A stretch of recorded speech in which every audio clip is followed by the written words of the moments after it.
In this example, we're going to discuss the different areas of the user interface, and then we'll later look at creating some of our first graphics and also how we select them, manage them, and move them around the workspace. Okay, so you'll notice that I have a bunch of panels that are torn away from the UI, and the document is no longer nice and clean. So one of the things that I want to do is I want to reset my workspace. So we've discussed this before, and I'll probably repeat this numerous times because it's really important to prepare the workspace for you to work with this properly. So I'm going to go to the window menu, I'm going to go to Workspace, and I'm going to select Reset Essentials Classic. When I do that, you'll notice that it repopulates all of the content. As we discussed in one of the previous lectures, my toolbar is set up in a single column. I'm going to click on this double arrow. That's going to repopulate this into 2 columns. Now, the UI is basically set up in 5 areas. So we have a toolbar on the left. And the last time that we discussed this space, we also realized that there are divisions, and the tools are set up in different categories. So this is our toolbar. It allows us to select tools that allow us to create, modify, and manage our content. This is our document. This is what's referred to as an artboard. I currently only have one artboard. We will later create numerous artboards for one of the assignments.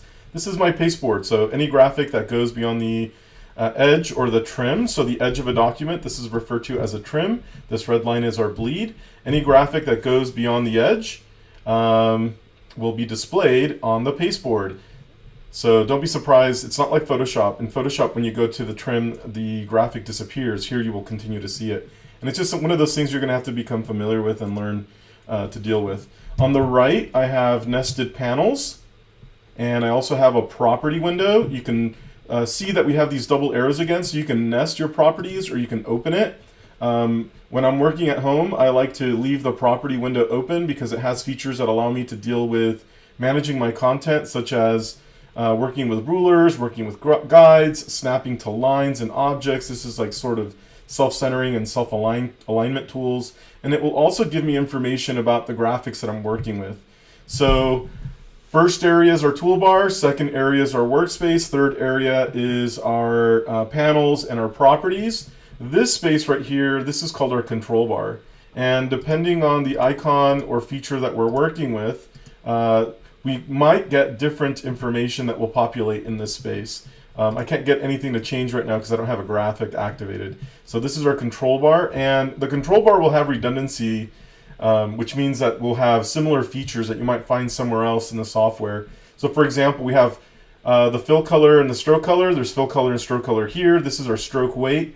You'll notice that there's a little dash line. Anytime you see a little dash line, that means that that's an active menu. So if you click on it, it will populate a menu. So let me do that again. If I click on that dash line, it's going to populate the stroke menu, and it populates any features that are related to the stroke. So anytime you see that little line right there, that means, hey, there's more stuff there. So I'm going to click on that, and it's going to populate the transparency menu that allows you to manage opacity. These are all things that we'll learn about more later throughout the session.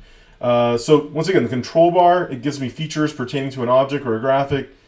These will change depending on the tool and object that you are selecting. So you'll get different information. And then the last space, this is the 5th space. These are our menus. So we will go over the menus thoroughly, and I'll try to explain the logic behind them. So we will have conversations about what to expect under the help menu, what to expect under the window menu, so on and so forth.